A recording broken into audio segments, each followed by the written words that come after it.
The first bruise bloomed like a violet flower beneath my eye. I traced its tender edges in the bathroom mirror, wincing as my fingertips brushed against swollen skin. The fluorescent light above me flickered, casting intermittent shadows across my face, distorting my reflection into something I barely recognized. 3 days since Mike had lost his temper. 3 days of wearing concealer that never quite covered the evidence, of crafting excuses about clumsiness, of avoiding eye contact with concerned coworkers at the diner. Just a few more months, I whispered to my reflection, a few more months of double shifts, of sleeping on a lumpy mattress in a studio apartment with faulty heating, of saving every possible penny. A few more months before I could finally leave this city and start fresh somewhere Mike couldn't find me. The ancient pipes groaned as I splashed cold water on my face, careful to avoid the bruise. The chill against my skin brought momentary relief from the constant ache. I patted my face dry with a threadbare towel that smelled faintly of mildew, no matter how many times I washed it. Outside, rain pattered against my single window, creating rivulets that distorted the view of brick walls and fire escapes. The sound was soothing, almost hypnotic, like nature's own lullaby coaxing me to forget my troubles, if only for a moment. I changed into my waitress uniform, a pale blue dress that had faded after countless washes, paired with sensible shoes that did little to ease the pain of standing for 8-hour shifts. The diner was only 10 blocks away, but in this downpour, it might as well have been miles. As I stepped outside, the cold October air bit at my cheeks. I pulled my thin jacket tighter around my body, wishing I could afford something warmer. The umbrella I clutched did little against the sideways rain, and within minutes, the hem of my uniform was soaked, clinging uncomfortably to my legs. Mercer Street Diner had been my workplace for almost 2 years now. It wasn't much, just a 24-hour establishment with sticky tabletops and the perpetual smell of coffee and grease. But the tips were decent, and the manager, Donna, didn't ask questions when I needed extra shifts or when I showed up with occasional bruises. "You're early, Emma," Donna said as I entered, shaking raindrops from my hair. Her eyes narrowed slightly as they landed on my face, but she said nothing about the bruise. Instead, she handed me a coffee pot. "Table 7 needs a refill." The morning rush passed in a blur of coffee refills, pancake stacks, and forced smiles that made my cheek ache. By noon, the diner had emptied except for a lone businessman tapping away at his laptop and an elderly couple sharing a slice of apple pie. The bell above the door chimed, and a gust of cold air swept in, carrying with it the scent of rain and expensive cologne. I was wiping down the counter and didn't look up immediately, but I felt a sudden shift in the atmosphere, a heaviness, like the air before a storm. When I finally raised my eyes, my breath caught in my throat. 2 men had entered. The first was tall and broad-shouldered, with a shaved head and eyes that scanned the diner with mechanical precision. He stood by the door like a sentinel, hands clasped in front of him, the bulge of a concealed weapon visible beneath his tailored jacket, but it was the second man who commanded my attention. He couldn't have been more than 35, with dark hair that fell in perfect waves, just brushing the collar of what was clearly a custom-made suit. His features were sharp and aristocratic, high cheekbones, a strong jaw dusted with subtle stubble, and eyes so dark they appeared almost black in the diner's dim lighting. He moved with an effortless grace that spoke of someone accustomed to power, to being watched, to being obeyed. The businessman with the laptop took one look at the newcomers and hurriedly packed his things, leaving a $20 bill for a $10 meal. The elderly couple seemed oblivious, continuing their quiet conversation over shared dessert. The dark-haired man slid into a booth by the window, while his companion remained standing, his gaze constantly sweeping the diner. I grabbed a menu and approached their table, my heart inexplicably racing. "Good afternoon," I managed, proud that my voice remained steady. "Can I get you started with something to drink?" Those dark eyes studied my face with an intensity that made me want to shrink into myself. His gaze lingered on the bruise beneath my eye, and something dangerous flashed across his features, so quickly I might have imagined it. "Coffee," he said, his voice a smooth, rich baritone that sent an involuntary shiver down my spine. "Black." I nodded and turned to leave, but his voice stopped me. "And your name?" hesitated, debating whether to lie. Something in those eyes made me feel like he would know if I did. "Emma," I answered finally. A slight smile curved his lips. "Emma," he repeated, as if tasting the syllables. "I'm Alessio." No last name. Just Alessio, offered with the confidence of someone who expected to be recognized by a first name alone. I brought his coffee with slightly trembling hands, aware of his eyes tracking my every movement. As I set the cup down, his fingers brushed against mine, deliberately, I was certain, sending an electric jolt through my body. "Who hit you, Emma?" he asked, his voice deceptively casual, as if inquiring about the weather. The question caught me completely off guard. Most people pretended not to notice, or if they did, they certainly didn't ask so directly. Heat flooded my cheeks, and I took an instinctive step backward. "I fell," I said automatically, the lie I'd rehearsed countless times falling from my lips with practiced ease. Alessio's dark eyes hardened. "Don't lie to me," he said softly, dangerously. "It insults us both." My throat tightened with something between fear and indignation. "I don't see how it's any of your business," I replied, struggling to keep my voice even.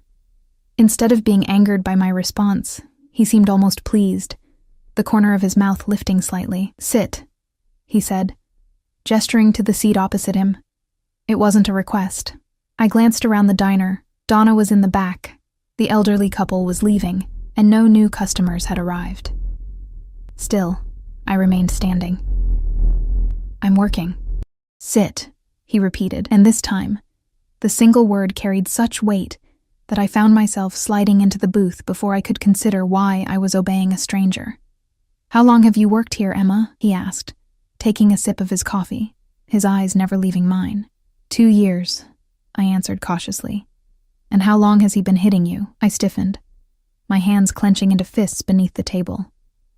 "I told you, I fell." Alessio leaned forward, and the movement wafted his scent toward me, sandalwood and something darker, more primal.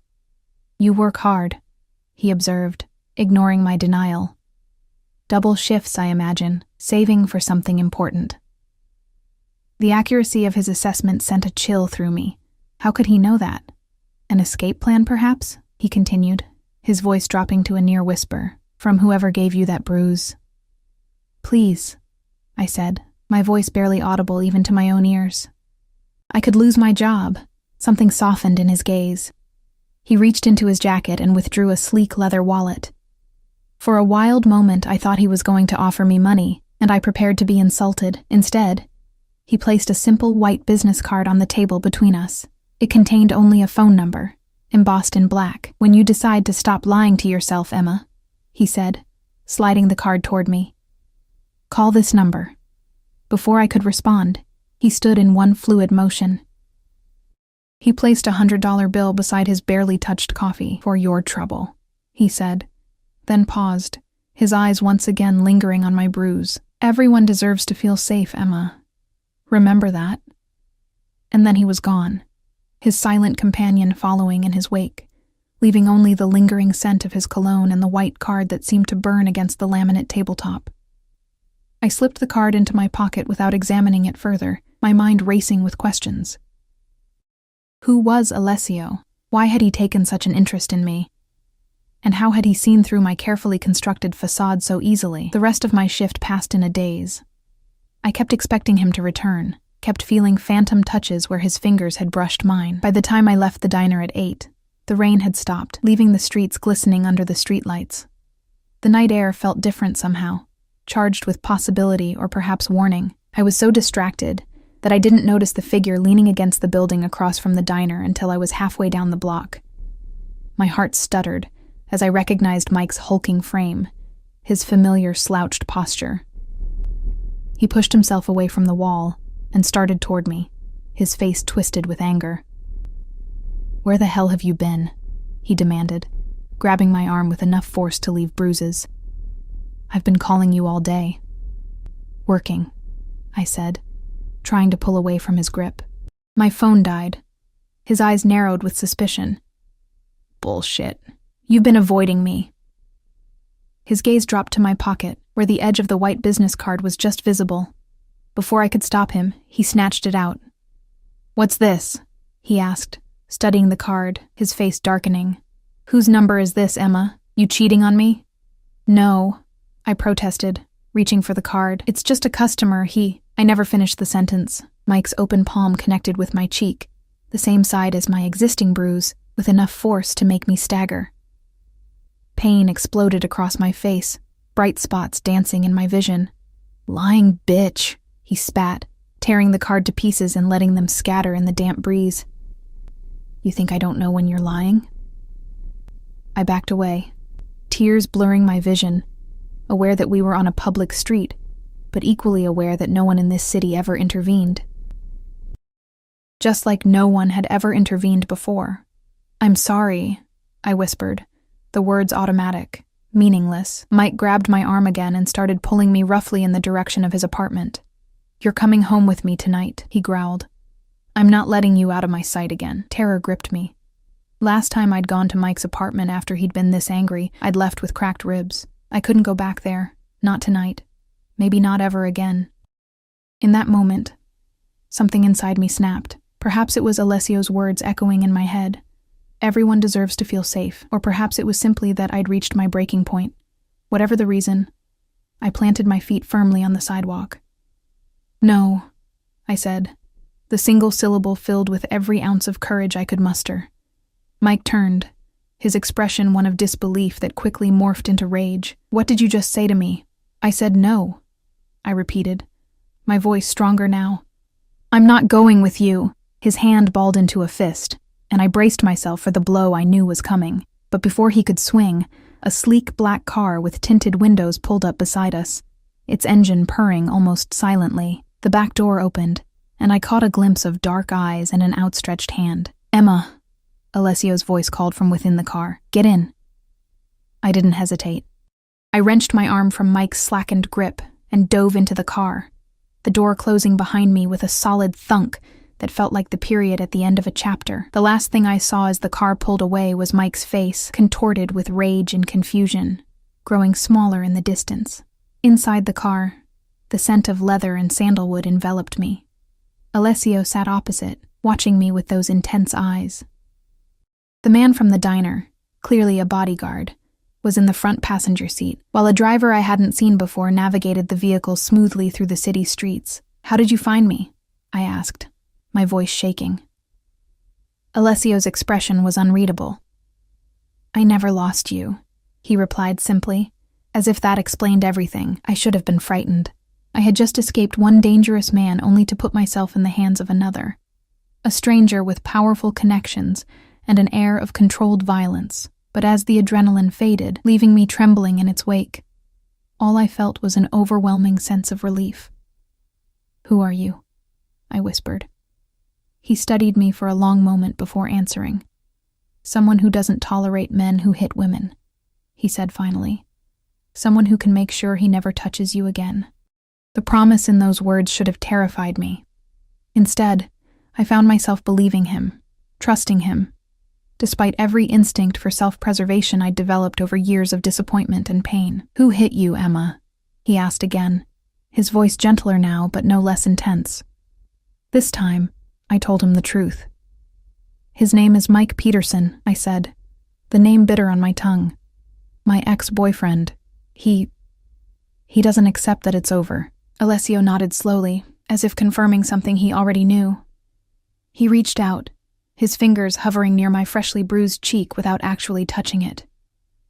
"This ends tonight," he promised, and the absolute certainty in his voice sent a shiver through me, half fear, half something I wasn't ready to name. As the car carried us deeper into the city, toward an unknown destination, I realized I had just crossed a line from which there would be no return. The thought should have terrified me, but instead, I felt something I hadn't experienced in years. I felt safe. The car glided through the city streets like a phantom, its movement so smooth I barely felt us turning corners. Through tinted windows, I watched familiar neighborhoods transform into areas I'd only glimpsed from a distance, exclusive districts with immaculate sidewalks and buildings that reached toward the stars. My hand throbbed where Mike had gripped it, and my cheek pulsed with pain, but I remained silent, afraid that speaking might somehow break the spell of safety that had settled over me. Alessio made a brief phone call in what sounded like Italian, his voice low and commanding. Though I couldn't understand the words, the tone conveyed authority that required no translation. When he finished, he turned his attention back to me, those dark eyes studying my face as if memorizing every detail. "You need medical attention," he stated. Not a question, but a fact. I instinctively touched my cheek, wincing. "It's not that bad. I've had worse." Something dangerous flickered across his features. "That doesn't comfort me, Emma." The car eventually pulled up to a towering building of glass and steel that seemed to touch the night sky. The bodyguard exited first, scanning the area before opening Alessio's door, then mine. As I stepped out, the cool night air kissed my skin, carrying with it the clean scent of recent rain and wealth, a distinct absence of the garbage and exhaust fumes that permeated my neighborhood. "Where are we?" I asked, my voice small against the grandeur surrounding us. "My home," Alessio replied, placing his hand lightly at the small of my back as he guided me toward the entrance. The doorman bowed his head respectfully as we passed. "Good evening, Mr. Russo." So he did have a last name, Russo. The name tickled something in my memory, but I couldn't place it. The elevator required a key card and fingerprint to access the penthouse. As we ascended, my stomach fluttered with a mixture of anxiety and something else, anticipation perhaps, or the vertigo of moving too quickly from one world to another. The elevator opened directly into an expansive living area, with floor-to-ceiling windows showcasing a breathtaking panorama of the city below, a glittering carpet of lights stretching to the horizon. "Make yourself comfortable," Alessio said, shrugging off his jacket and loosening his tie. The casual gesture somehow made him more rather than less intimidating, a wolf relaxing without losing any of its predatory nature. "My personal physician will be here shortly." "That's really not necessary," I protested weakly, even as I sank into a sofa so luxuriously soft it felt like sitting on a cloud. "I can't afford—" "Money is not a concern," he interrupted, his tone brooking no argument. He poured amber liquid from a crystal decanter into 2 glasses and offered one to me. "For the pain," he explained. I accepted the glass, taking a small sip. The whiskey burned pleasantly down my throat, warming me from the inside. "Thank you," I said, realizing the inadequacy of the words. "For everything. For stopping him. I don't know what would have happened if you hadn't shown up." Alessio's expression darkened. "I have a very good idea of what would have happened," he said, his voice tight with controlled anger. "Men like that are predictable. They escalate. They don't stop until someone stops them." The way he said it, with absolute certainty and a hint of personal knowledge, made me wonder about his past, about what experiences had shaped him into the man before me. "How did you know?" I asked. "How did you know where to find me, when to intervene?" He took a seat in a leather armchair opposite me, swirling the whiskey in his glass. "After our conversation at the diner, I had one of my men watch over you. When you destroyed my card, I knew I needed to stay close." A chill ran down my spine. "You've been having me followed?" "I've been having you protected," he corrected, as if the distinction was obvious, and it's fortunate I did. Before I could formulate a response, the elevator chimed, and a distinguished-looking man with silver hair and wire-rimmed glasses stepped into the apartment, carrying a leather medical bag. "Alessio," he greeted with a slight Italian accent, before turning his professional gaze to me. "And this must be the patient." The next 20 minutes passed in a blur as the doctor examined my face, applied antiseptic that stung like fire, and confirmed that nothing was broken. He left me with pain medication, ointment for the bruising, and strict instructions to rest. Throughout the examination, Alessio never left the room, his eyes tracking the doctor's every move with an intensity that bordered on possessive. When we were alone again, an uncomfortable silence settled between us, filled with unasked questions. I broke it first. "I should go home," I said, though the thought of returning to my tiny apartment filled me with dread. "What if Mike was waiting for me?" "You'll stay here tonight," Alessio stated, not a suggestion but a command. Seeing my hesitation, he added, "In the guest room. You'll be safe." Relief and apprehension warred within me. "I have work tomorrow, early shift. Call in sick." I can't afford to lose a day's wages. Something like respect flickered in his eyes. I admire your work ethic, Emma, but you need to rest. As for the money, he waved a hand dismissively. Consider it handled. I bristled at this. I don't want your charity. A slow smile spread across his face. The first genuine smile I'd seen from him. It transformed his features from intimidating to devastatingly handsome. It's not charity when it's deserved, he said, but we can discuss compensation later, if it makes you more comfortable. He showed me to the guest room, a space larger than my entire apartment, with a king-sized bed draped in linens that probably cost more than I made in a month. An adjoining bathroom featured a shower with multiple jets and a bathtub deep enough to swim in. There are clothes in the dresser, Alessio said from the doorway. They should fit you well enough for tonight. I turned to face him, suddenly aware of the vast gulf between our worlds. Why are you doing this? I asked. The question that had been burning in my mind since he'd first noticed my bruise at the diner. Why help a stranger? Alessio studied me for a long moment, his expression unreadable. Get some rest, Emma, he said finally. We'll talk in the morning. With that, he closed the door, leaving me alone in luxury I'd never dreamed of experiencing. I found silk pajamas in the dresser, tags still attached, that fit perfectly, raising questions I was too exhausted to contemplate. After a shower that felt like standing beneath a warm waterfall, I slipped between sheets so soft they felt like a caress against my skin. Despite the strangeness of my surroundings and the tumultuous events of the evening, sleep claimed me almost instantly. Dreams came in fractured pieces. Mike's angry face, Alessio's intense eyes, a sense of falling, of being chased, of finally being caught. I woke with a gasp, disoriented in the darkness of an unfamiliar room. For a panicked moment, I couldn't remember where I was or how I'd gotten there. Then memories of the previous night flooded back, and I collapsed against the pillows, my heart still racing. The digital clock on the nightstand read 3:17 a.m. Through the floor-to-ceiling windows, the city spread below me like a map of stars, beautiful and distant. I slipped out of bed, drawn to the view, pressing my palm against the cool glass and feeling like I was floating above the world. The sound of voices, low, urgent, drifted from beyond my door. Curious, I padded silently across the plush carpet and pressed my ear against the wood. Alessio was speaking, his voice hard with an authority I hadn't heard from him before. I want every door in this city broken down if necessary, he was saying. Find him.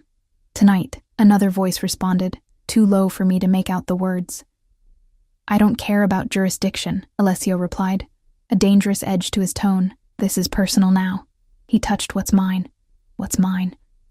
The possessive declaration sent a shiver through me. Half thrill, half warning. I barely knew this man, yet here I was in his home, under his protection, and apparently, in his mind, under his claim. I should have been frightened, or at least indignant. Instead, a treacherous warmth spread through me at the thought of being considered precious enough to protect, to claim, to avenge. The voices moved away, and I returned to bed, my mind spinning with questions. Who exactly was Alessio Russo? What kind of man commanded such power and loyalty that he could order every door in the city broken down?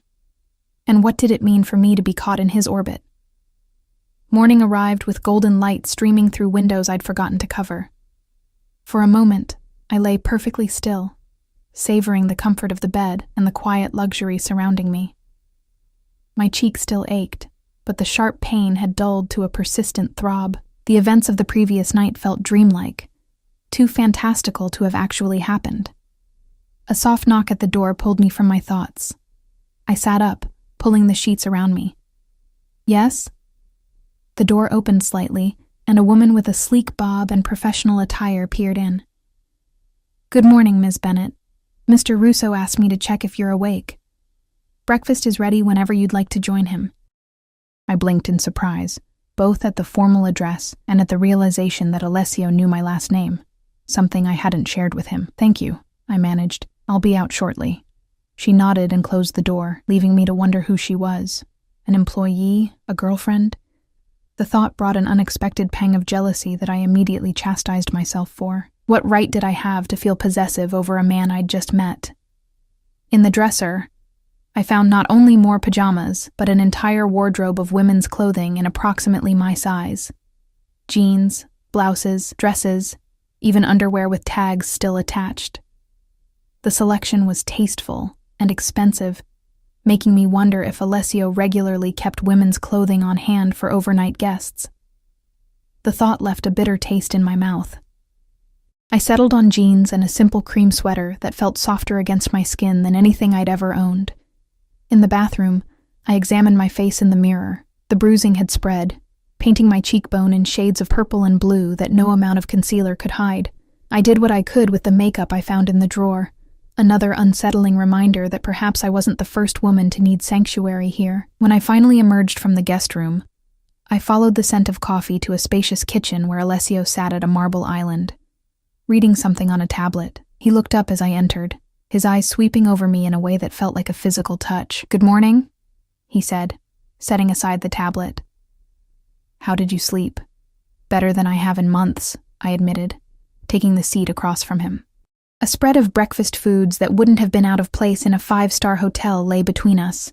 Pastries, fruit, eggs, smoked salmon. "Your face looks worse," he observed, his expression hardening as he studied my bruise. "It always looks worse the next day," I said without thinking, then regretted the words when his jaw tightened. "Has he been arrested before?" Alessio asked, pouring coffee into a mug and sliding it toward me. "For assaulting you or anyone else?" I wrapped my fingers around the warm mug, drawing comfort from its heat. "I called the police once about 6 months ago. He was gone by the time they arrived. They took a report, but nothing came of it.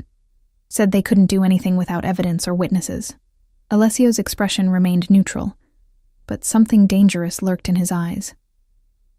"And you stayed with him after that?" "No," I said firmly, wanting him to understand. "I left him that night, but he kept finding me, showing up at work, at my apartment. I changed my number 3 times, but he always gets it somehow. I've been saving to move out of state, somewhere he can't find me. And in the meantime, you endure his violence," Alessio said. Not a question, but a statement of fact. I looked down at my coffee. I try to avoid him, but yes, sometimes there's no escape. "There's always an escape, Emma," he said softly. "You just need the right resources." A chime sounded, and Alessio checked his phone, his expression shifting to one of grim satisfaction. "Excuse me for a moment," he said, rising from his seat. "Help yourself to breakfast." He stepped into the adjacent room, leaving the door ajar. Though I knew I shouldn't eavesdrop, I couldn't help but strain to hear his conversation. "You have him?" A pause. "Good. No police involvement. Bring him to the warehouse. I want to handle this personally." My blood turned to ice. Those words, spoken with such casual menace, confirmed what I had suspected, but tried to ignore. Alessio Russo was dangerous. Perhaps more dangerous than Mike had ever been. When he returned, his expression was composed, but there was an energy about him, a tightly coiled readiness that reminded me of a predator preparing to strike. "Is everything okay?" I asked, my voice steadier than I felt. "Everything is perfect," he replied, a cold smile playing at his lips. "In fact, I have some good news. Your problem has been located." The way he said it made my skin crawl with apprehension. "What does that mean? What are you going to do to him?" Alessio studied me, his head tilted slightly. "Do you care what happens to him? After everything he's done to you?" I swallowed hard. "I don't want anyone hurt because of me." "Even the man who did this?" he asked, gesturing to my bruised face. "Violence for violence solves nothing," I said, the words sounding hollow even to my own ears. Alessio leaned forward, his gaze intense. "Let me tell you something about men like Mike Peterson, Emma. They understand only one language: power. They prey on those they perceive as weak. They take and take until someone stronger stops them." His voice dropped lower. "I am that someone. Fear and something darker, more primal, twisted in my gut." "Who are you?" "Really?" He considered me for a long moment, as if weighing how much truth to reveal. "My family has certain business interests in this city," he said carefully. "We ensure that agreements are honored, that debts are paid, that order is maintained. The implication hung in the air between us. I had heard rumors, of course, everyone in the city had, about the families that controlled the underworld, whose influence extended into legitimate businesses, politics, even law enforcement. The Russos were one of those families. "You're a crime boss," I whispered, the realization solidifying into certainty. Alessio's expression remained impassive. "I prefer to think of myself as a businessman with diverse interests and unique methods of conflict resolution." A hysterical laugh escaped me before I could stop it. "Is that what this is? Conflict resolution?" "In its most efficient form," he confirmed, unruffled by my reaction. "By this afternoon, Mike Peterson will never bother you again. You have my word." The absolute certainty with which he made this promise chilled me to the bone. I stood abruptly, my chair scraping against the floor. "I should go. Thank you for your help, but I can't be involved in whatever this is." Alessio rose as well, moving with that fluid grace that seemed at odds with his dangerous aura. "You're already involved, Emma. The moment he laid hands on you in my city, this became inevitable." "Your city?" I repeated, backing away slightly. "I didn't ask for this. I didn't ask for you to what? Have him killed?" Something like disappointment flashed across Alessio's features. "Is that what you think of me? That I would kill a man for simply touching what's mine?" There it was again, that possessive claim that sent conflicting signals of warning and desire through my body. "I'm not yours," I said, my voice barely above a whisper. "You don't even know me." He moved closer, and I found myself backed against the kitchen counter, his presence overwhelming my senses. "I know enough," he said softly. "I know you're brave. I know you're a survivor. I know you deserve better than what life has given you so far." His hand reached up, fingers hovering near my bruised cheek without touching it. "And I know that from the moment I saw you in that diner, I couldn't look away." His proximity made it hard to think, to breathe. Alessio radiated heat and danger and something magnetic that pulled at me despite every warning bell sounding in my mind.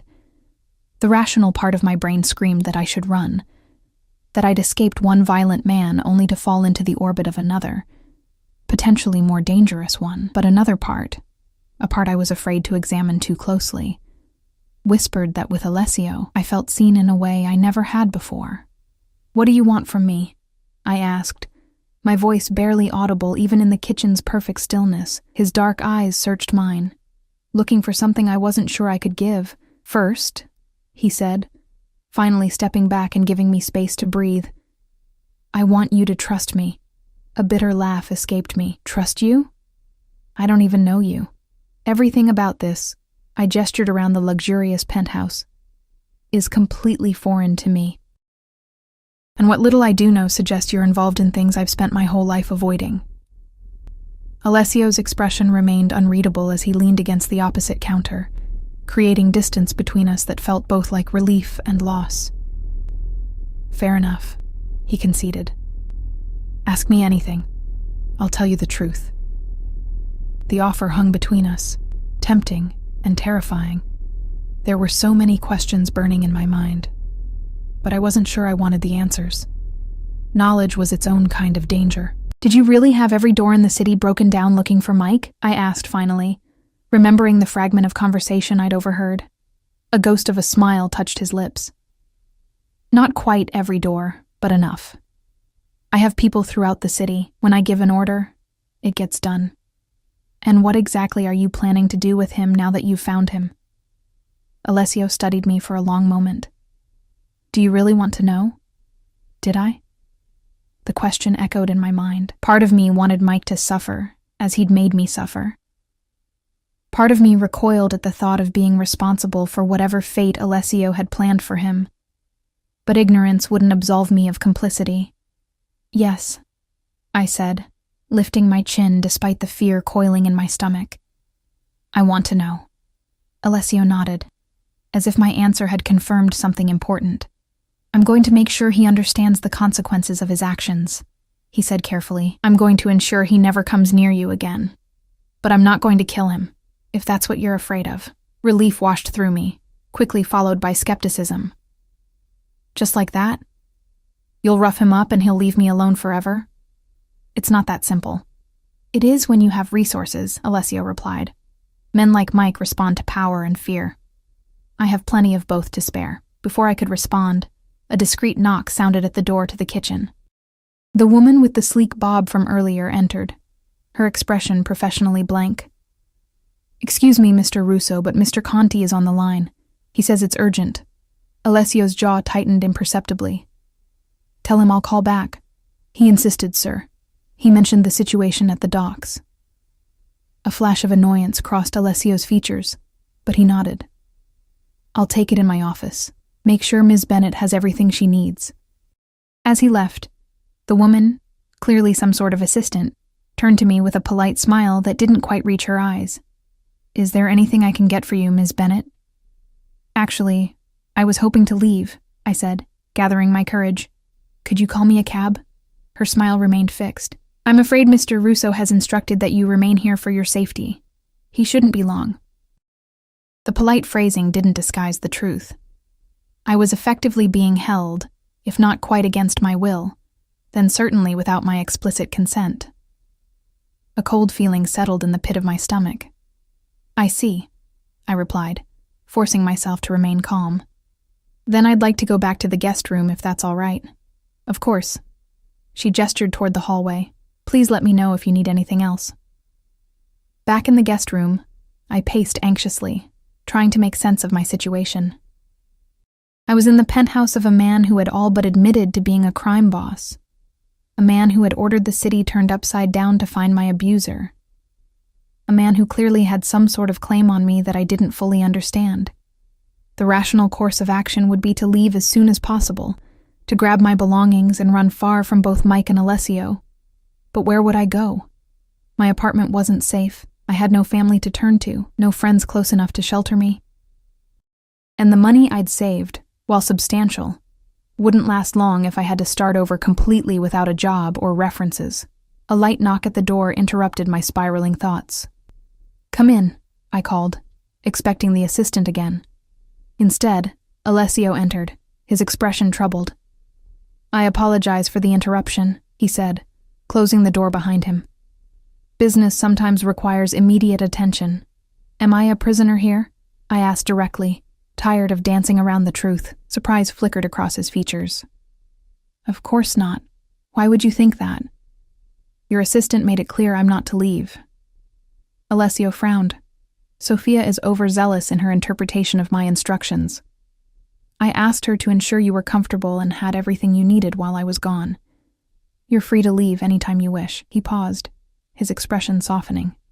Though I hope you'll choose to stay, at least until we've resolved your situation. The sincerity in his voice made me want to believe him, but doubt lingered. And what exactly is my situation, as you see it? Alessio moved further into the room, maintaining a respectful distance. You're being stalked and assaulted by a man who doesn't respect your boundaries or your safety. You're working multiple jobs to save enough money to escape. You don't have anyone to turn to for protection. His eyes held mine steadily. How am I doing so far? The accuracy of his assessment stung. What do you propose, then? Let me help you, he said simply. Stay here while I ensure Mike Peterson is no longer a threat. Let me offer you the protection you deserve. And what do you get out of this arrangement? I asked, because nothing in life came for free. I'd learned that lesson painfully and repeatedly. Alessio's lips curved in a smile that was both charming and predatory. Your company for now. The rest, we'll see. The implication hung in the air between us, neither acknowledged nor denied. He wanted me. That much was clear from the heat in his gaze when it traveled over me. But there was something else too, something possessive and protective that went beyond mere physical attraction. I need time to think, I said finally. He nodded. Take all the time you need. In the meantime, there's someone I'd like you to meet. He gestured toward the door, if you're willing. Curiosity overcame my hesitation. Who?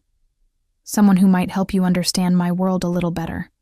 I followed him out of the guest room, through the expansive living area, and into what appeared to be a home office. A woman waited there, perhaps in her late 50s, elegant in a tailored suit with silver streaking through her dark hair.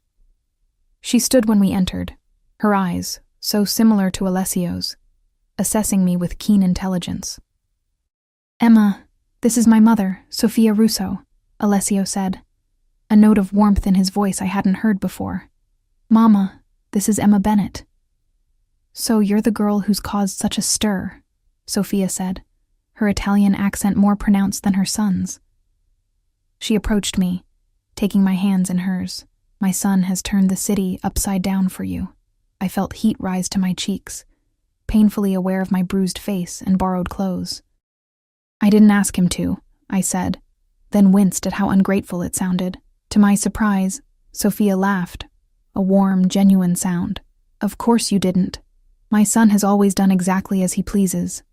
She released my hands and touched my bruised cheek with gentle fingers. "This man who hurt you, he'll never touch you again. The Russo family protects its own."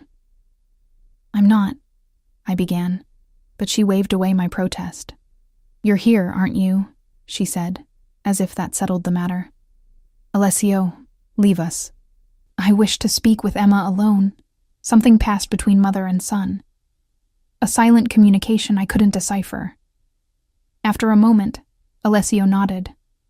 "Don't frighten her, Mama," he said, a hint of amusement in his voice before he left, closing the door behind him.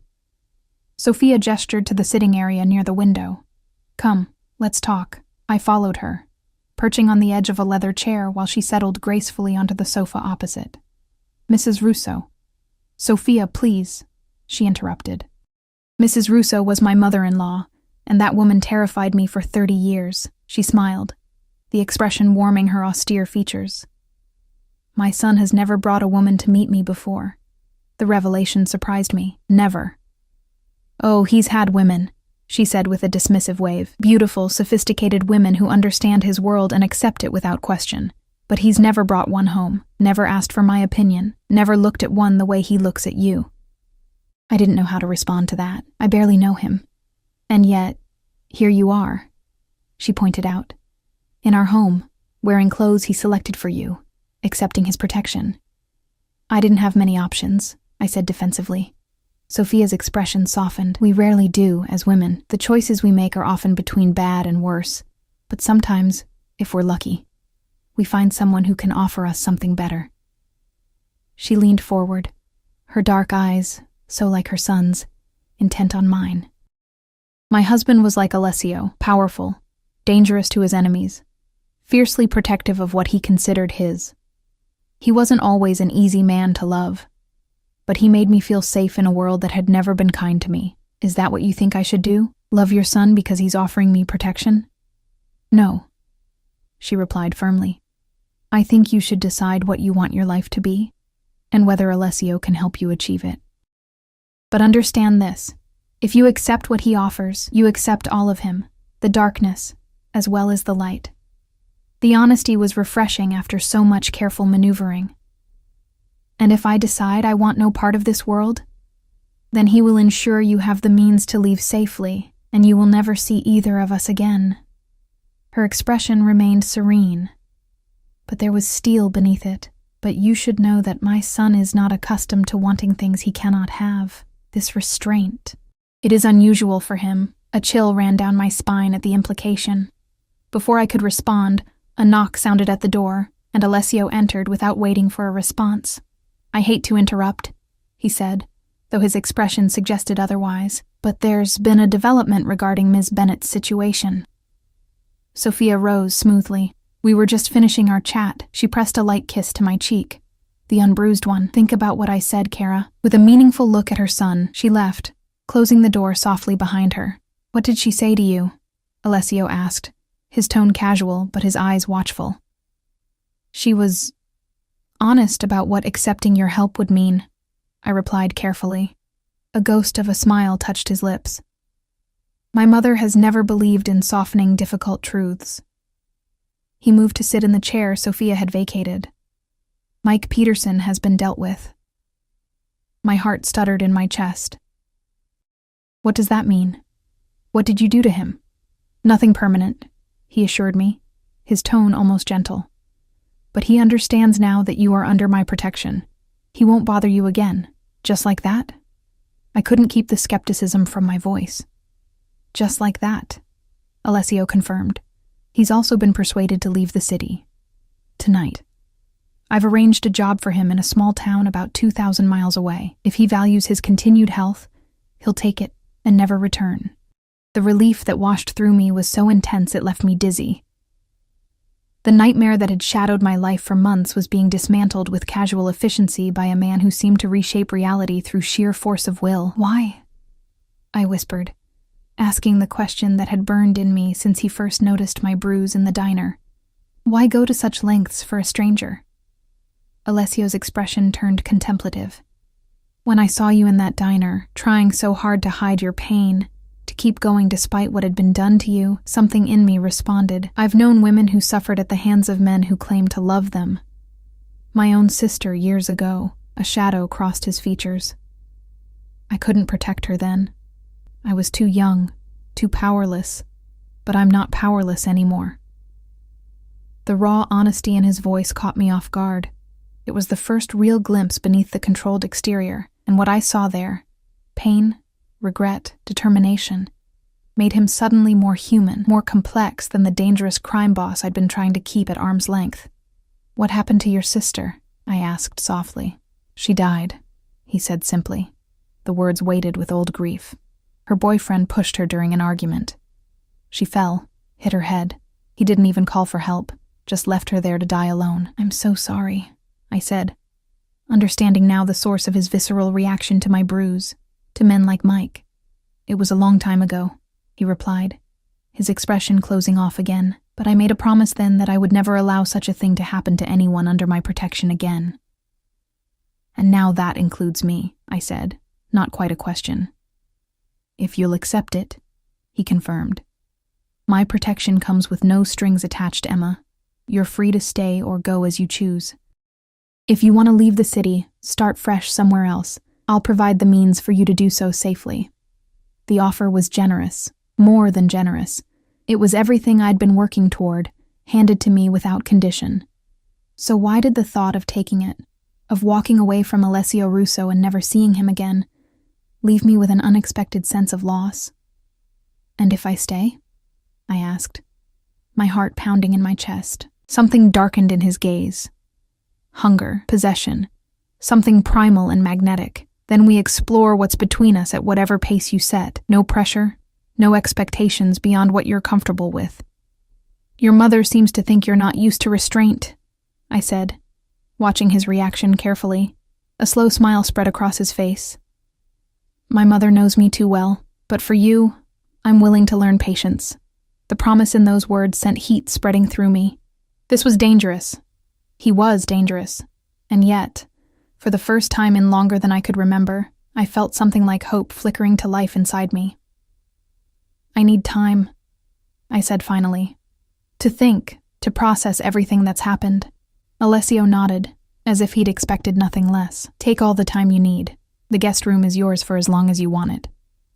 He rose from his chair with that fluid grace that seemed so effortless.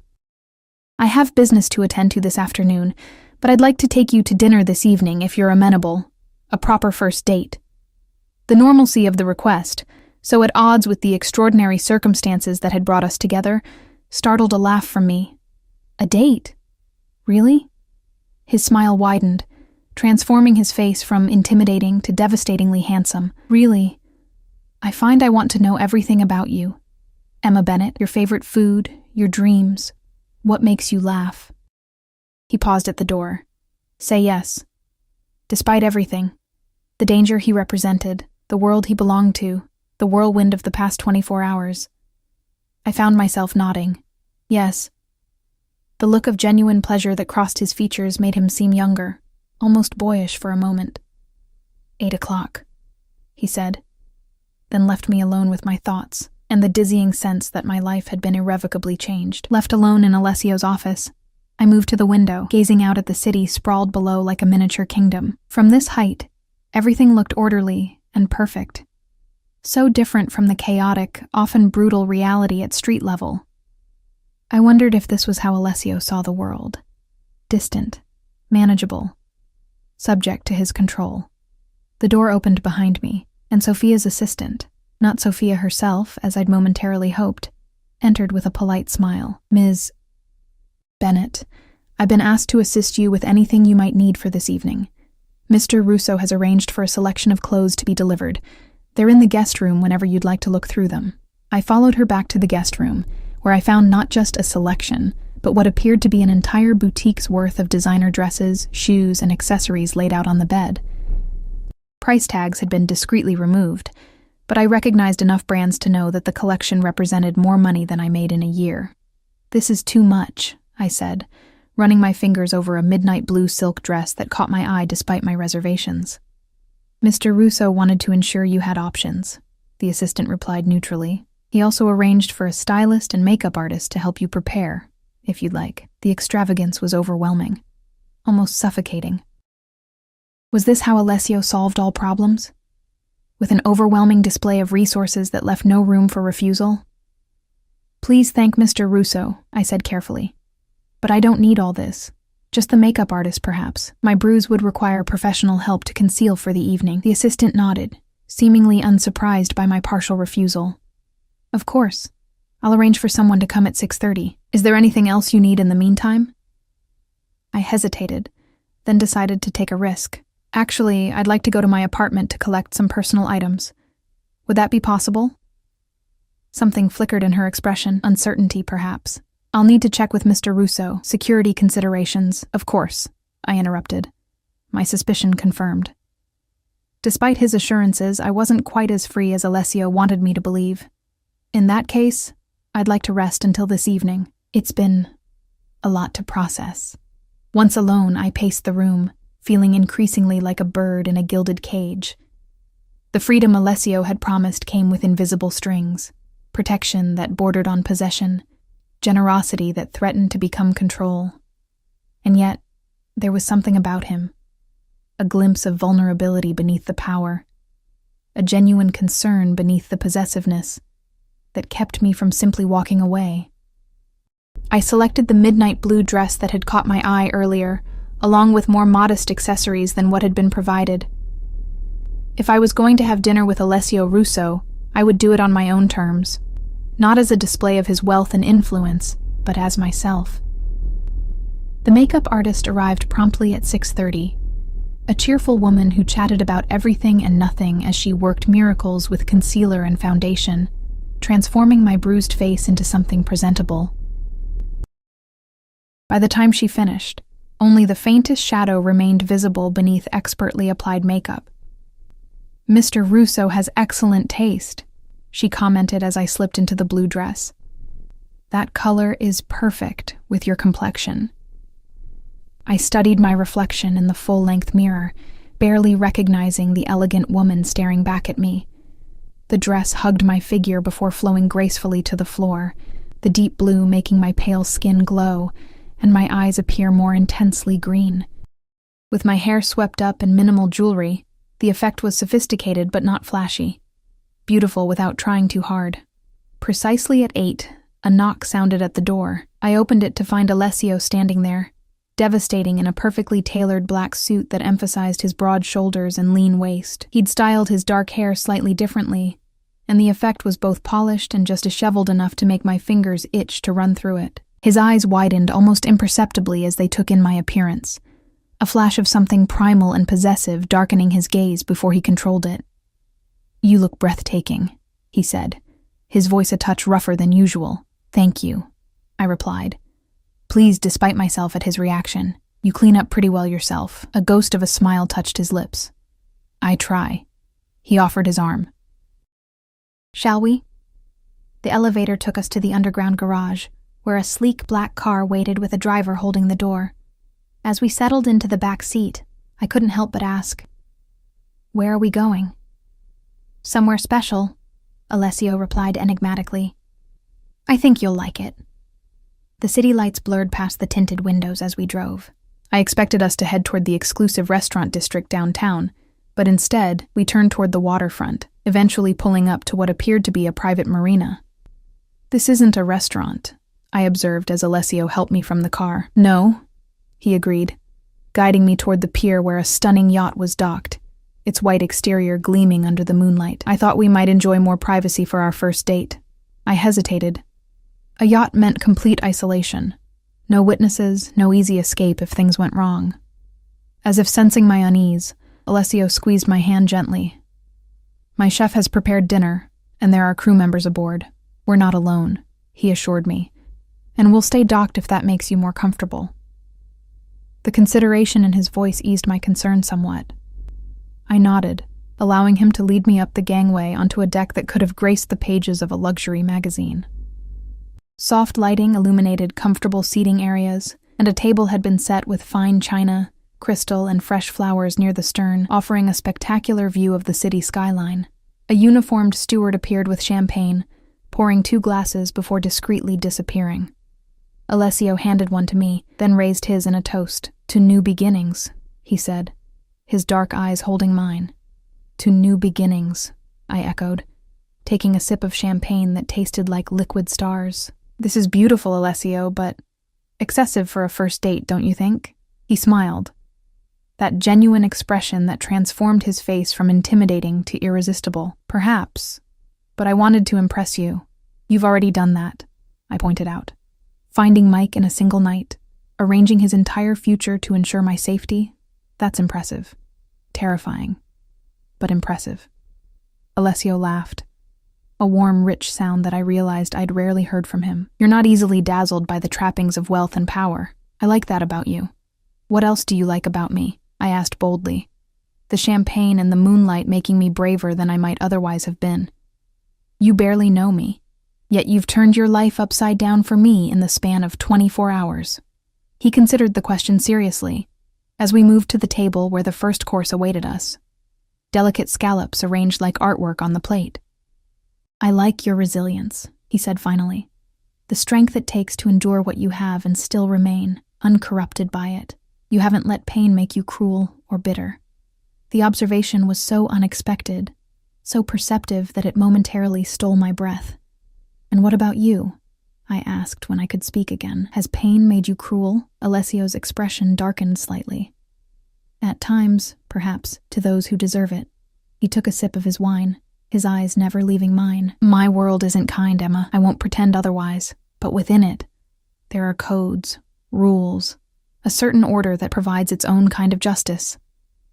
"Justice," I repeated, testing the word. "Is that what you gave Mike? Justice?" "I gave him a choice," Alessio corrected. "Leave and never contact you again or face consequences." He chose wisely. Throughout the meal, each course more exquisite than the last, our conversation flowed surprisingly easily. Alessio asked about my childhood. My dreams before life had intervened with harsh reality. I found myself telling him things I'd never shared with anyone, about growing up with a mother who cycled through abusive relationships, about putting myself through community college one class at a time, about the art I'd once created before survival took precedence over passion. In turn, he shared carefully edited stories about his own youth, a father who ruled with iron discipline, a mother who tempered that harshness with love, a sister whose loss had shaped his view of the world. He spoke of responsibility, of family legacy, of the weight of power, always in general terms, never specifics that might implicate him in anything illegal. "You never finished your degree," he observed as dessert was served, a confection of dark chocolate and berries that looked too beautiful to eat. "In art, you said?" I nodded, surprised he'd caught that detail. "I was 3 credits short when my mom got sick. Medical bills, funeral costs. There was nothing left for tuition." "And you never went back?" "Life got in the way," I said simply. "Rent doesn't pay itself. Dreams are a luxury I couldn't afford." Something shifted in Alessio's expression. Determination, perhaps, or resolve. "Dreams aren't luxuries, Emma. They're necessities.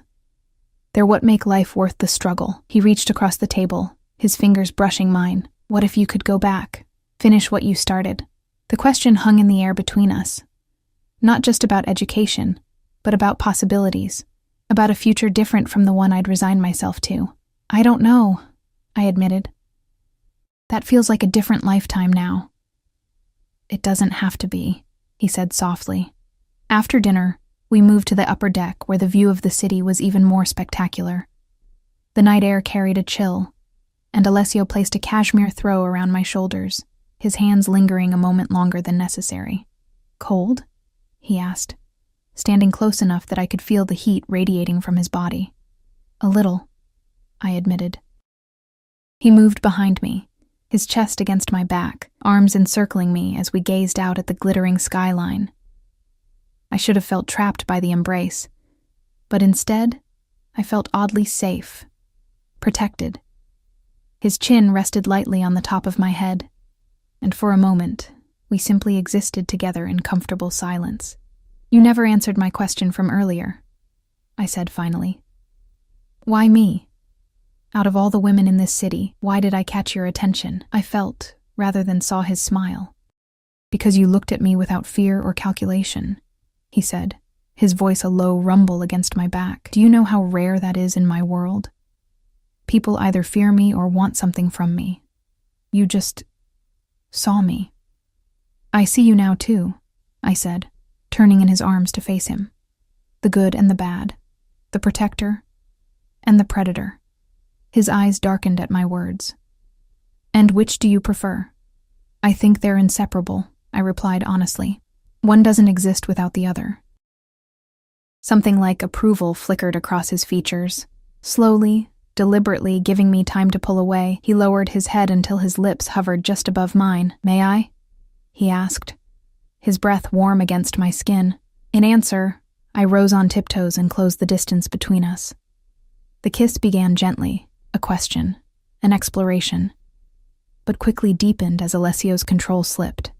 His hands tangled in my hair, dislodging pins until it fell loose around my shoulders. My arms wound around his neck, pulling him closer as heat bloomed between us, consuming rational thought. When we finally broke apart, both breathless, Alessio rested his forehead against mine. "I should take you home," he said, his voice rough with restraint, "before I forget myself entirely." The honorable gesture only made me want him more. "And if I don't want to go home yet?" His eyes searched mine, looking for certainty. "Emma, I want there to be no doubt in your mind, no regrets tomorrow." The consideration touched me deeply. This man, who commanded such power, who could take whatever he wanted, was giving me complete control over what happened between us.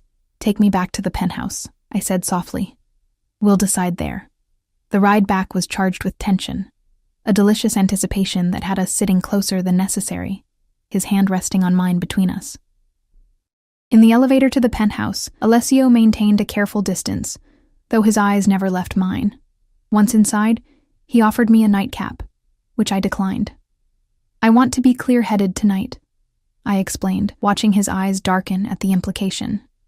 "Emma," he began, his voice tight with restraint, "you should know that if we do this, if we cross this line, I'm not a man who shares what's his. I'm possessive, protective. Some would say controlling. It's in my nature, in my blood." "Are you warning me away?" I asked, moving closer to him. "I'm being honest about who I am," he replied. "I want you to choose with your eyes open." I reached up to touch his face, feeling the slight roughness of stubble beneath my fingers. "I see you, Alessio Russo, the darkness and the light, and I'm still here." With a groan that sounded like surrender, he pulled me against him, his mouth claiming mine in a kiss that burned away the last of my doubts. I melted into him, giving myself over to sensation as his hands traced the contours of my body through the silk of my dress. "Bedroom," I gasped when his lips moved to my neck, sending shivers of pleasure down my spine. He lifted me effortlessly, carrying me down the hallway not to the guest room I'd occupied, but to the master suite, a spacious sanctuary dominated by a massive bed. As he laid me gently on the dark sheets, I had a fleeting thought that this was a point of no return. After tonight, nothing would ever be the same. And as Alessio's body covered mine, as we lost ourselves in each other, I found I didn't care. For the first time in years, I wasn't thinking about escape or survival. I was fully present in the moment, alive in every cell, burning with a passion I'd thought long extinguished. Later, as we lay tangled in sheets in each other, Alessio traced lazy patterns on my bare back. "Stay with me," he murmured against my hair. Not just tonight. Always. The request should have terrified me. It was too soon, too fast, too intense. But in the warm cocoon of his embrace, it felt right. Inevitable, even. What would that mean? I asked, propping myself up on one elbow to see his face. Being with you? His expression was more open, more vulnerable than I'd ever seen it. It means protection, security, never having to struggle or fear again. It means a life of comfort, of possibilities. His hand cupped my cheek gently. It means being mine, Emma, completely. And in return? I pressed.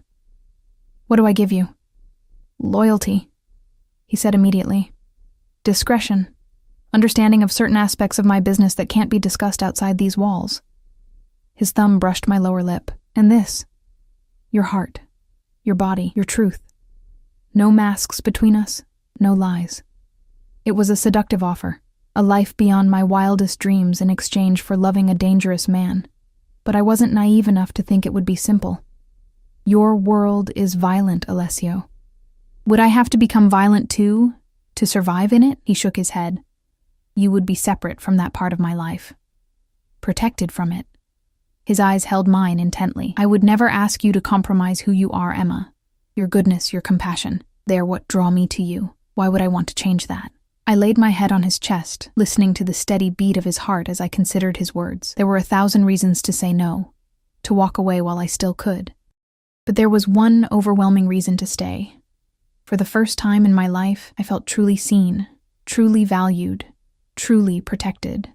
Yes, I whispered against his skin. I'll stay.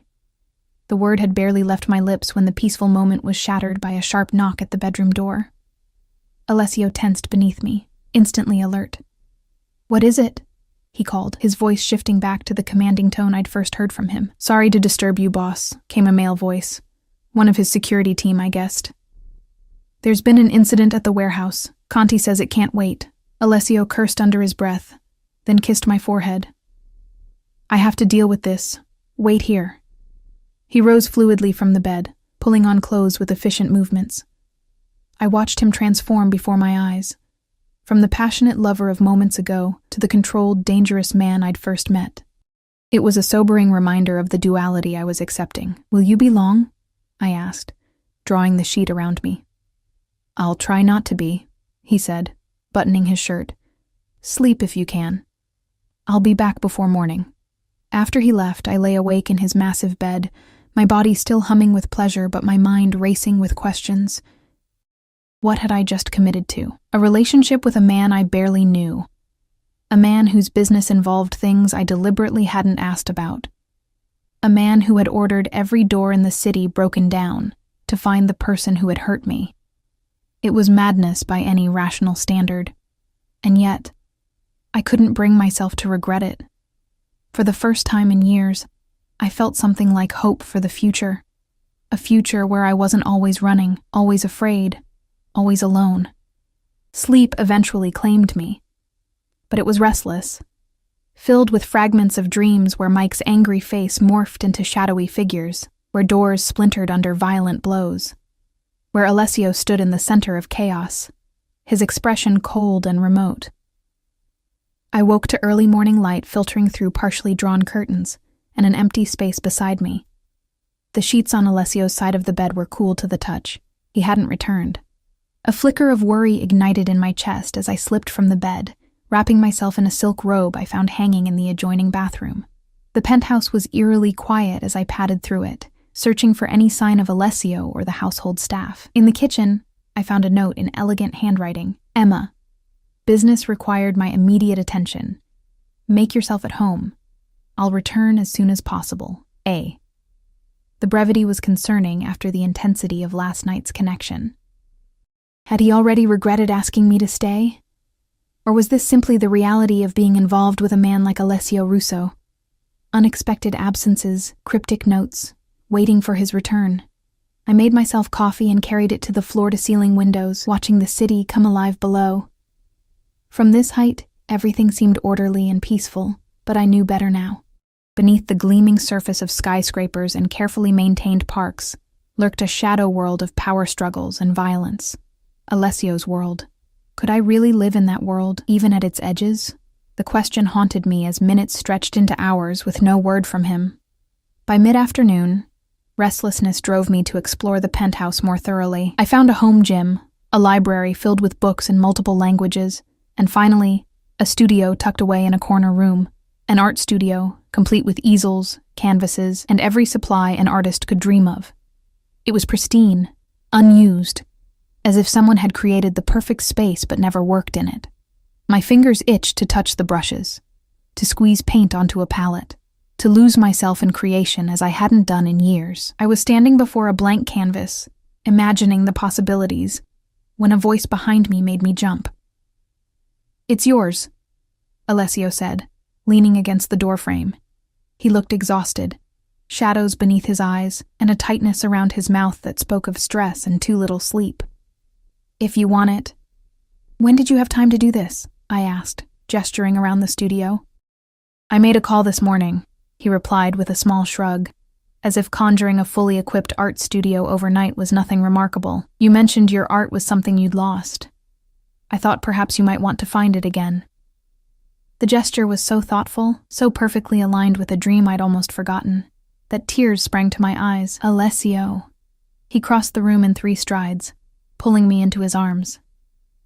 "I'm sorry I had to leave," he murmured against my hair. "Business complications. It couldn't be helped."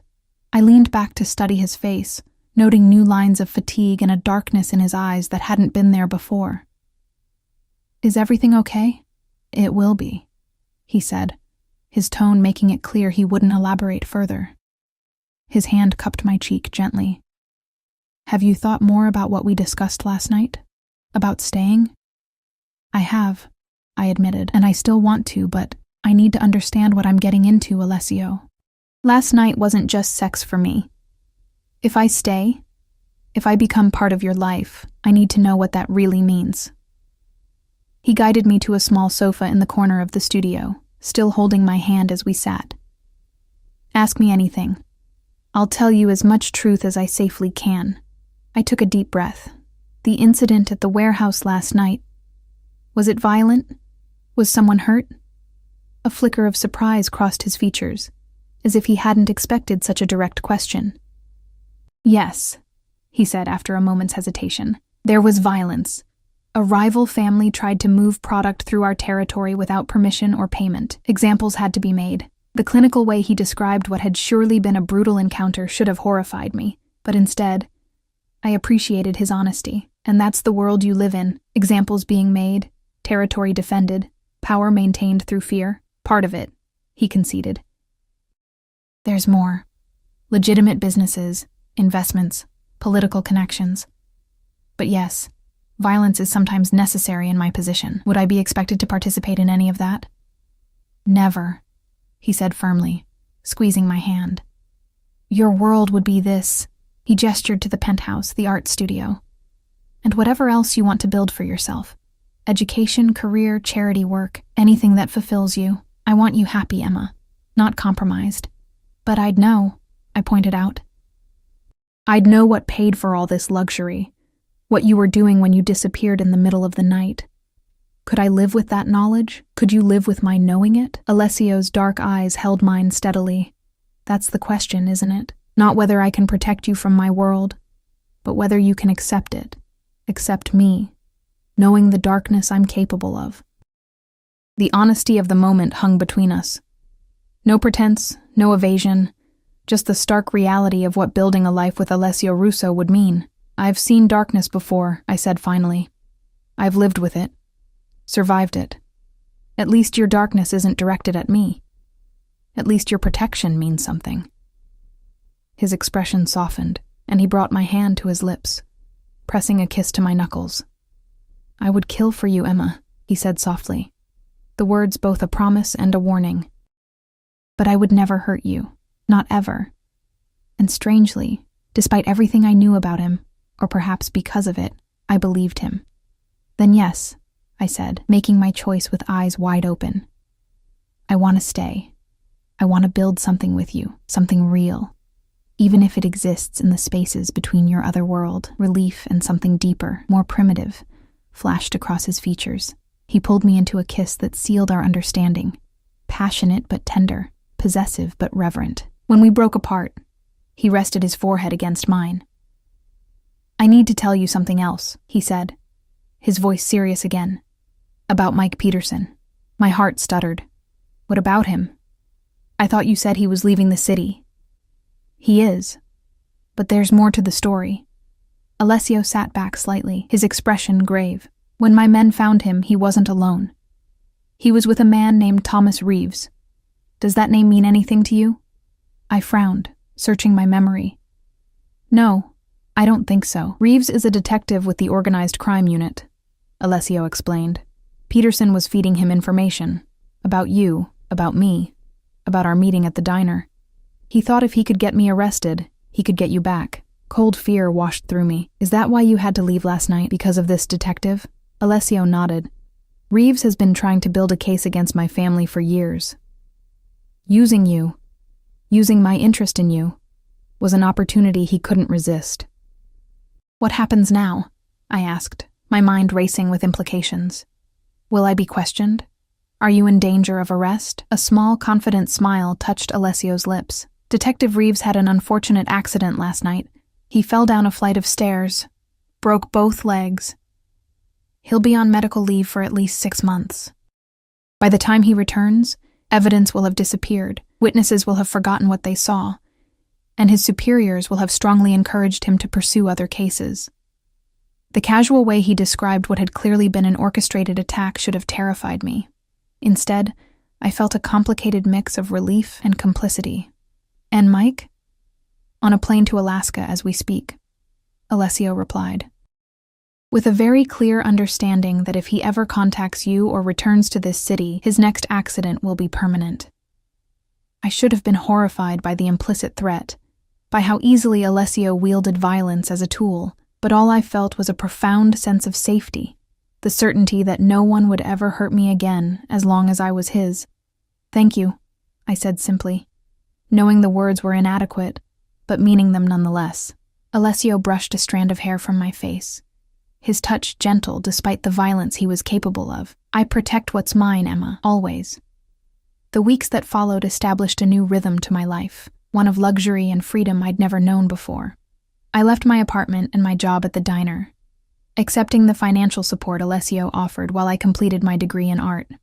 The studio became my sanctuary, a place where I could create without worrying about paying rent or buying groceries. Alessio kept his promise, shielding me from the darker aspects of his business. He never took calls in my presence that might expose me to dangerous knowledge, never discussed operations or territory or rivals unless I specifically asked. When he had to leave unexpectedly, he simply said, "Business," and I didn't press for details. Sophia became an unexpected ally, teaching me to navigate the complex social world of the Russo family and their associates. "Never ask direct questions in public," she advised one afternoon over tea. "Observe, listen, remember, but don't probe. Knowledge is both protection and liability in our world." I absorbed her lessons, learning the delicate balance of knowing enough to be safe, but not enough to be dangerous. As the months passed, I found myself settling into a role I'd never imagined. Part artist, part student, part consort to one of the most powerful men in the city. The bruise Mike had left faded completely, along with the memory of fear that had been my constant companion for so long. In its place grew something I hadn't expected: contentment, purpose, and a love for Alessio that deepened with each day, encompassing both the gentle man who held me through the night and the dangerous one who commanded an empire from the shadows. One evening, nearly 6 months after that fateful day in the diner, Alessio led me to the rooftop garden of the penthouse, where dinner had been set up under the stars. Candles flickered in the gentle breeze, and a small orchestra played softly in the background. "What's the occasion?" I asked as he held my chair. 6 months, he said, pouring champagne into crystal flutes. "Since you changed my life," I laughed softly. "I think you have that backward. You're the one who changed everything for me." "We changed each other," he countered, reaching across the table to take my hand. "I was existing before you, Emma, just moving through each day, handling business, accumulating power and wealth, because that's what was expected of me. You made me live again, made me want more than just control and respect. The raw honesty in his voice moved me deeply. This was the Alessio only I got to see. Vulnerable, reflective, capable of a tenderness few would believe him capable of. "I have something for you," he said, reaching into his pocket and placing a small velvet box on the table between us. My heart stuttered in my chest. "Alessio." "Open it," he urged softly. Inside lay not a ring, as I had half expected, but a key. Simple, golden, obviously significant. "What is this for?" I asked, lifting it carefully. "Our future," he replied. "A house on the coast. Private, secure, with a studio overlooking the ocean. A place that can be just ours, away from business, away from the city. A sanctuary." Tears pricked my eyes at the thoughtfulness of the gift. Not just the house itself, but what it represented. A commitment to creating space in his life that wasn't touched by his other world, where we could simply be Alessio and Emma. Not the crime boss and his woman. "It's perfect," I whispered, leaning across the table to kiss him. Later that night, as we lay tangled together watching the city lights through the bedroom windows, I realized how completely my life had transformed in just 6 months. From a waitress with a bruised face hiding from an abusive ex, to a woman who moved confidently through a world of power and danger, protected by the most feared man in the city. "No regrets," Alessio murmured against my hair, as if reading my thoughts. I turned to face him, tracing the lines of his face with my fingertips. "None," I said truthfully. "I chose this life with my eyes open, Alessio. I chose you, all of you, the light and the dark." His arms tightened around me, possessive yet gentle. "And I choose you, Emma. Every day, every night, I choose you." In that moment, cradled in the arms of a dangerous man who would break down every door in the city to protect me, I knew I had found what everyone searches for. Not perfect safety, but perfect belonging. A place, a person, that felt like home.